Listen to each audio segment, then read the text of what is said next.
美国前防长马克·埃斯珀日前再报申论，称即便中国武器换新速度快，部分占有优势，但依然是抄袭美国技术才做到的。来看详细情况。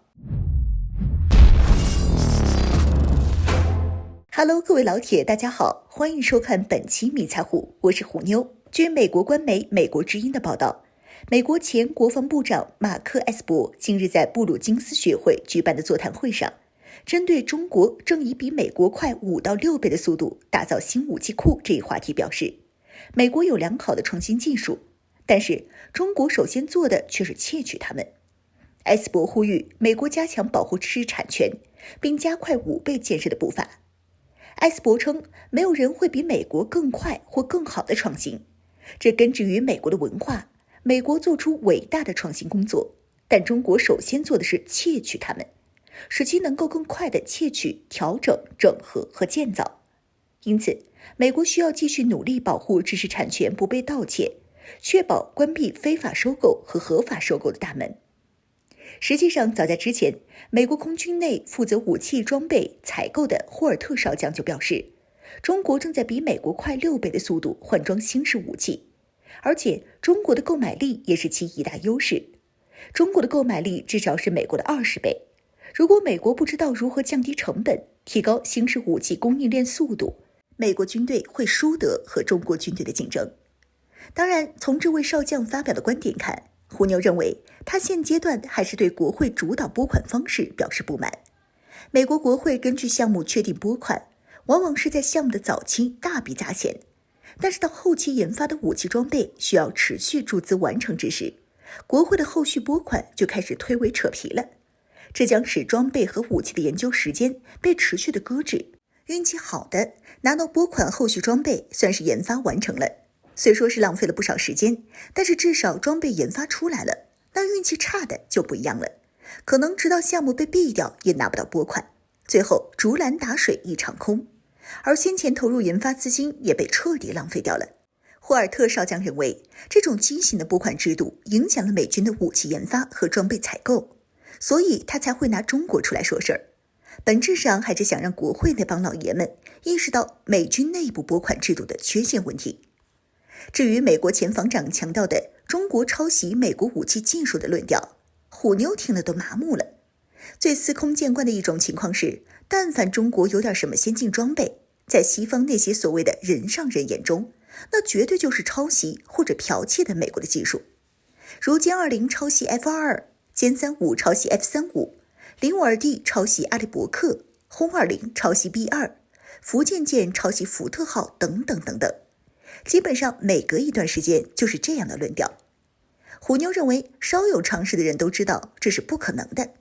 美国有着世界上最强大的反情报和情报组织，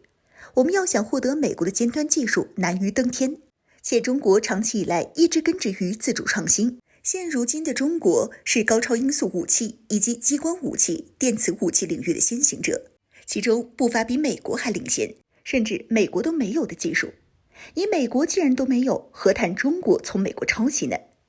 但是这套话术在美国国内仍旧不乏支持者，可见这些人把中国渲染成了什么样子。低劣的谣言大量充斥，谎言说100遍就变成了真话。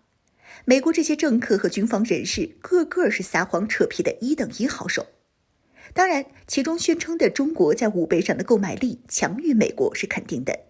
但是这个中国武器换新比美国快6倍和购买力强于美国20倍，不知道霍尔特少将是怎么算出来，或者是怎么精确量化的，因此大家听个乐就行。而中国军备购买力强于美国主要有2个因素。首先，中国在世界上用一条规模最大、产业最齐全的产业链，中国的工业门类是非常齐全的，完善的制造业产业支撑中国可以以较低的成本批量生产先进武器装备。其次，中国的军工企业都是国企属性，盈利不是其主要目的，